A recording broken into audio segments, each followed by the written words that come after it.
सूखा पड़ने की स्थिति में अब किसानों को परेशान होने की जरूरत नहीं है, क्योंकि अब आईआईटी कानपुर कृत्रिम बारिश कर रहा है और ऐसे ही वो किसान की खेती को गीला कर देगा। सिर्फ किसान ही नहीं बल्कि इस कृत्रिम बारिश से आम आदमी का भी भला होगा। बुंदेलखंड के सूखाग्रस्त इलाकों और लखनऊ के प्रदूषण को कम करने के लिए भी आईआईटी काफी मदद करेगा। इसका पहला परीक्षण बीते बुधवार को आईआईटी में किया गया। बीते सोमवार को डीजीसीए की अनुमति के बाद आईआईटी ने 5000 फीट के ऊपर से कृत्रिम बारिश का ट्रायल किया। इसमें आईआईटी ने स्वयं के प्लेन में क्लाउड सीडिंग का अटैचमेंट लगाकर परीक्षण किया। इस दौरान करीब 15 मिनट तक प्लेन संस्थान के ऊपर चक्कर लगाता रहा। हालांकि फिलहाल विशेषज्ञ भी इस बारिश से पूरी तरह संतुष्ट नहीं है, क्योंकि बुधवार को प्राकृतिक बारिश भी हुई थी। आईआईटी कानपुर में क्लाउड सीडिंग का प्रोजेक्ट 2017 से चल रहा है। इसके बाद 2019 में कोरोना आ जाने के कारण प्रोजेक्ट में काम बंद करना पड़ गया था। अमेरिका से कई अटैचमेंट मंगवाने थे जो कोरोना में नहीं आ पाए थे। कोविड के बाद संस्थान ने फिर से एक बार काम शुरू किया और काफी हद तक सफलता के करीब भी पहुंच गए। एयरक्राफ्ट में लगी डिवाइस की मदद से सिल्वर आयोडाइड, सूखी व साधारण नमक में मिले हुए केमिकल का फायर किया गया। इस प्रोजेक्ट का नेतृत्व कर रहे प्रोफेसर मृद्रीम अग्रवाल ने बताया कि प्लेन के पंखे में एक डिवाइस लगाई गई है जिससे केमिकल का छिड़काव आसपास के इलाकों में किया गया था। लेकिन बारिश को लेकर अभी वैज्ञानिक संतुष्ट नहीं है, क्योंकि बादलों के भीतर क्लाउड सीडिंग नहीं की गई। लेकिन परीक्षण सफल रहा। सफल इस मायने में रहा क्योंकि अब क्लाउड सीडिंग के लिए संस्थान तैयार है। पिछले कई सालों से इसका प्रयास चल रहा है। पहली फ्लॉट सफल रही। आने वाले कुछ हफ्तों में फिर क्लाउड सीडिंग का परीक्षण कराया जाएगा। वहीं आईआईटी कानपुर का यह आविष्कार भारत में पहला आविष्कार है। यह आविष्कार इससे पहले चाइना में किया जा चुका है, लेकिन अब आईआईटी कानपुर ने यह उपलब्धि प्राप्त की है। इसको लेकर संस्थान के वैज्ञानिकों में काफी खुशी भी है। संस्थान के प्रोफेसर मृद्रीम अग्रवाल ने लगभग 5 वर्ष पूर्व इसकी चर्चा की और इसके बाद इस पर काम करना शुरू कर दिया।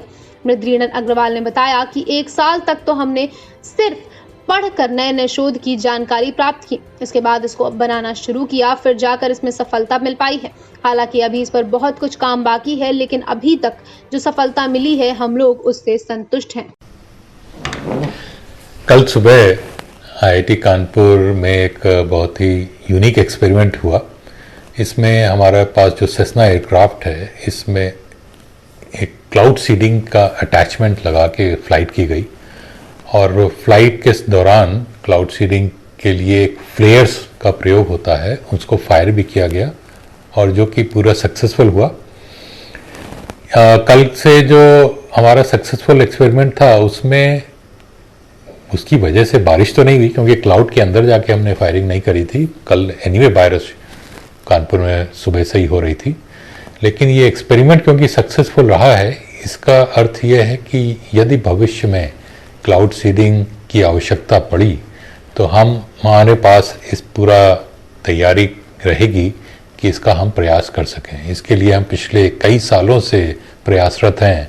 अमेरिका से स्पेशल इंस्ट्रूमेंट अटैचमेंट्स भी मंगवाए गए जो कि कोविड के कारण 2 सालों तक नहीं आ पाए। अब जाके हमने उन इंस्ट्रूमेंट्स को, अटैचमेंट्स को लगा भी लिया है। डीजीसीए की क्लियरेंस भी मिल गई है इसको करने के लिए और हम पहली फ्लाइट सक्सेसफुल हो पाई है। अब आगे के कुछ हफ्तों में हम और भी ट्रायल फ्लाइट्स करेंगे और उसके बाद हम एक तरीके से कह सकते हैं तैयार होंगे क्लाउड सीडिंग करने के लिए।